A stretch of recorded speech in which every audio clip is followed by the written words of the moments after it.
j'ai perdu mon emploi, est-ce que j'ai raté ma vie? Alors peut-être que tu te retrouves dans cette situation où tu es au chômage, peut-être au RSA, peut-être que tu n'as plus aucune aide et aujourd'hui tu te poses énormément de questions.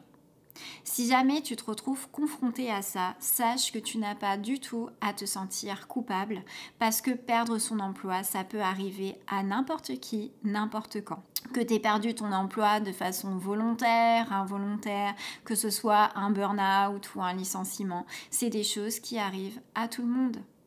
Et c'est pas quelque chose que tu contrôles. Alors c'est sûr qu'au premier abord, tu pourrais te dire « Ouais, mais je vis ça finalement comme une fatalité et comme un échec. » Mais peut-être que ça va être pour toi une occasion justement d'évoluer et d'avancer sur un chemin qui est plus juste pour toi. Mais avant d'en parler plus en détail, on se rend bien compte aussi que perdre son emploi, c'est pas facile parce que tu te retrouves avec beaucoup d'émotions qui se mélangent à l'intérieur de toi. Tu peux ressentir du soulagement, tu peux ressentir de la joie, mais aussi du stress, des doutes, cette impression aussi d'être en décalage par rapport aux autres, et puis te retrouver ni plus ni moins dans des périodes de grosses remises en question. Et ce qui n'y aide pas aussi, je pense, c'est que on est beaucoup conditionné à la pression sociale parce qu'évidemment que quand tu perds ton boulot, en général, les gens peuvent facilement te juger, facilement donner leur avis. Et puis, tu ressens aussi cette pression financière, ni plus ni moins. Mais ce qui n'est pas évident, je pense, là-dedans, c'est que dans cette société, on est beaucoup conditionné à être productif. On est dans cette course à la productivité. Donc dès lors qu'on se retrouve dans une phase de non-action, tout de suite on est en culpabilité parce qu'on a cette impression de ne servir à rien ou bien de ne pas avoir assez de valeur et ça devient vite le bordel. En fait, ce qui est dingue, c'est de se dire que c'est complètement faux parce qu'on n'est pas un bétail en fait, on n'est pas un hamster, on est aussi des humains qui avons besoin de vivre et d'avoir aussi ces phases de pause, ni plus ni moins, ça fait partie aussi d'une santé mentale pour moi équilibrée. Mais c'est vrai que ce qui se joue aussi dans tout ça, c'est que en plus d'être formaté, on est aussi beaucoup stigmatisé. C'est-à-dire que dès que tu te retrouves sans job, les gens ont souvent tendance à penser que tu deviens feignant, que tu deviens paresseux, alors que dans les faits, il n'en est rien. Je crois que là-dessus, il y a une grosse confusion entre avoir un emploi et travailler. Parce que tu peux ne pas avoir de job, tu peux ne pas avoir d'emploi, mais c'est pas pour autant que tu vas pas travailler. Alors peut-être que tu vas travailler sur des projets qui te tiennent à cœur par exemple. Ou peut-être que tu vas juste travailler sur toi parce que tu vas avoir ce désir de mieux te comprendre, mieux comprendre comment tu fonctionnes, mieux définir tes envies. Donc t'es pas là dans la paresse. Mais ça, c'est vrai que là-dessus, on a beaucoup tendance à faire des raccourcis, alors que dans la réalité, c'est pas du tout le cas. On n'est pas affalé sur un canapé à regarder Netflix du matin au soir. Ça peut arriver pour certaines personnes, mais on ne peut pas généraliser ça à tout le monde. Ça, c'est pas possible. De la même façon aussi que ce qui me dérange parfois, c'est quand les personnes te demandent « Qu'est-ce que tu fais dans la vie ?» Je trouve que cette question, elle est absurde et vicieuse parce que la réponse va définir quelque part ta valeur dans le regard de l'autre. C'est-à-dire que si tu dis à la personne « Je suis éboueur » ou bien « Je suis directeur d'entreprise », évidemment que la personne, elle ne va pas te regarder de la même manière. Ça va être en fonction de ce que tu vas gagner, à peu près, tu vois. Donc c'est à partir de là qu'elle va te donner plus ou moins d'importance. Mais c'est complètement bête. C'est bête pourquoi ? Parce que ton identité, elle n'est pas corrélée à ton métier. T'es bien plus qu'un métier. Moi, si tu me dis « Mélissa, t'es hypnothérapeute », ouais, ok, je suis thérapeute, mais je suis pas que thérapeute en fait. Je suis aussi voyageuse. J'aime l'aventure. J'adore résoudre des énigmes. J'adore faire le clown avec mes amis. Il y a plein de choses que j'adore faire. Mais je suis pas que identifiée au fait d'aider les autres. Ni plus ni moins. Et c'est la même chose pour toi. Donc, tout ça pour dire que, au final, se retrouver aussi dans ces instants de pause, c'est aussi une occasion pour toi de rentrer dans cette forme d'introspection. Et il n'y a absolument pas de mal à ça. C'est pour ça que si un jour une personne te demande « Qu'est-ce que tu fais dans la vie ?», ne le prends pas personnellement. Moi, ce que j'aime bien poser d'ailleurs comme question par rapport à ça aux personnes, c'est plutôt « Qu'est-ce que t'aimes ? Qu'est-ce qui t'anime? Qu'est-ce qui te passionne? Quels sont tes rêves? C'est là où on découvre vraiment l'identité d'une personne. Mais pas juste à travers un métier, parce que quand on voit le nombre de personnes qui font des boulots alimentaires, s'ils devaient s'identifier par rapport à ça, ce serait triste. Donc, en gros, perdre son emploi, je crois, c'est donner du temps aux parties de toi qui sont restées enfermées pendant longtemps dans la productivité et dans la frénésie du travail. C'est génial parce que quand tu te retrouves sans emploi, ça te permet de dégager du temps. De dégager du temps pour faire des choses que tu aimes, pour faire des choses qui ont du sens pour toi.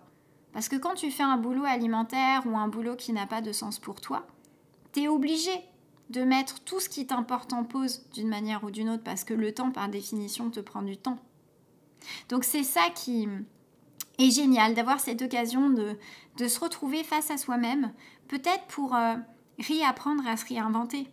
Alors tu me diras qu'au départ, c'est pas évident, hein, parce que tu perds un peu tous tes repères, tu perds tes habitudes, tu perds toutes les contraintes dans lesquelles tu étais dans ton taf, tu perds aussi ton lien avec tes collègues si jamais tu en avais. Et puis tu demandes à ce moment-là, mais qu'est-ce que je vais devenir? Qu'est-ce que je vais faire? Et c'est des questions qui sont légitimes. Pour avoir ces réponses, tu seras obligé de revenir dans l'être. C'est pas en étant toujours dans le mouvement que tu peux avoir tes réponses. Et c'est ça qui est génial. C'est qu'en fait, il n'y a pas du tout de culpabilité à avoir.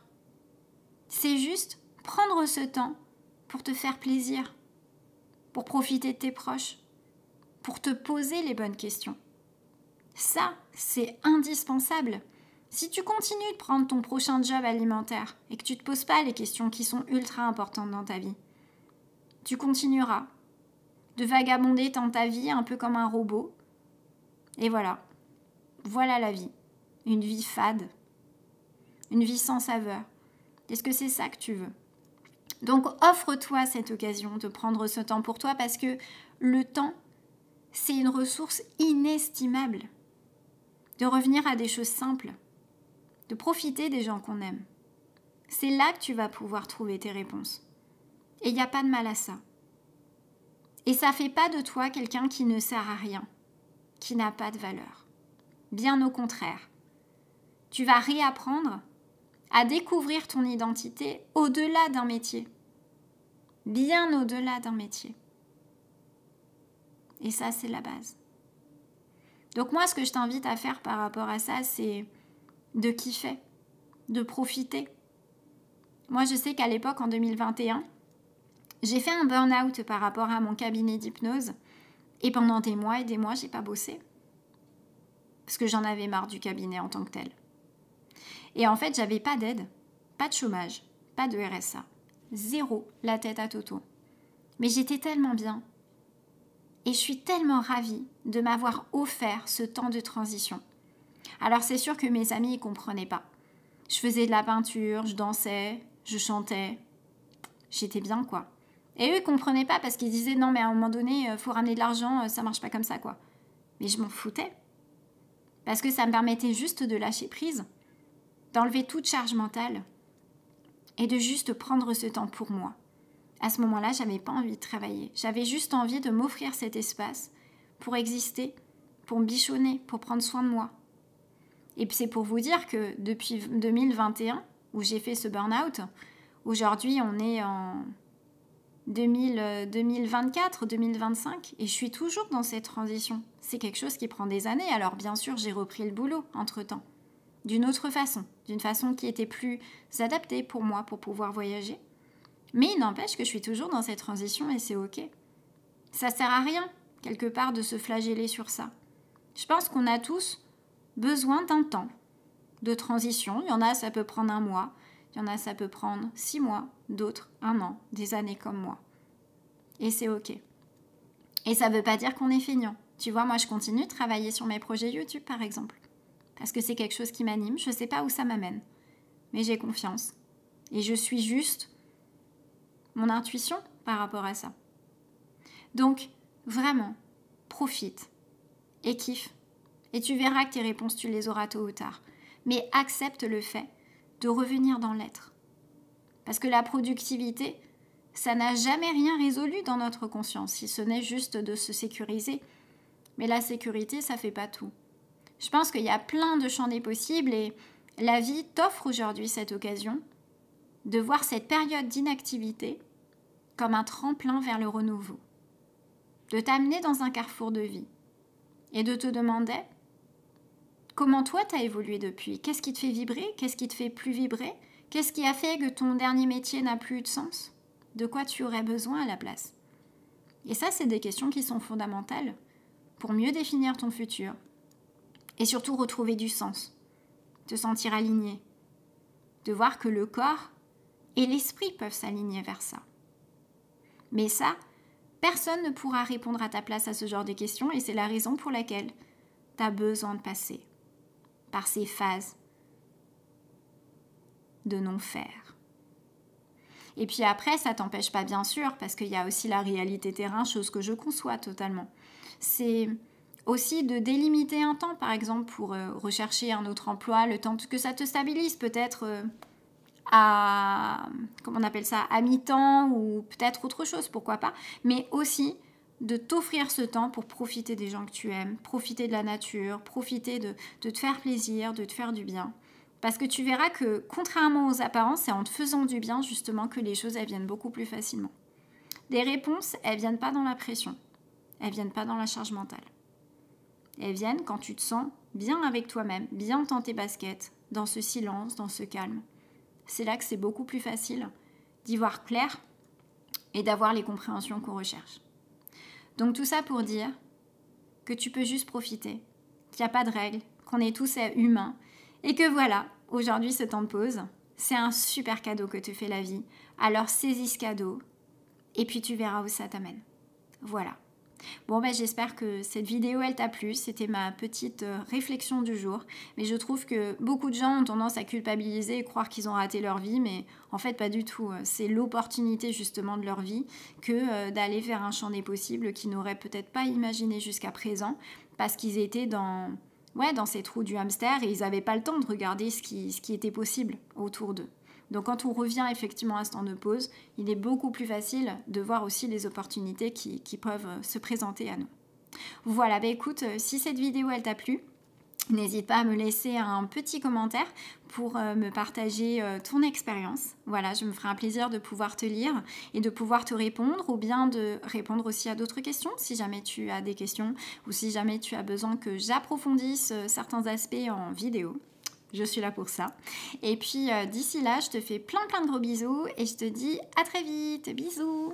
Ciao.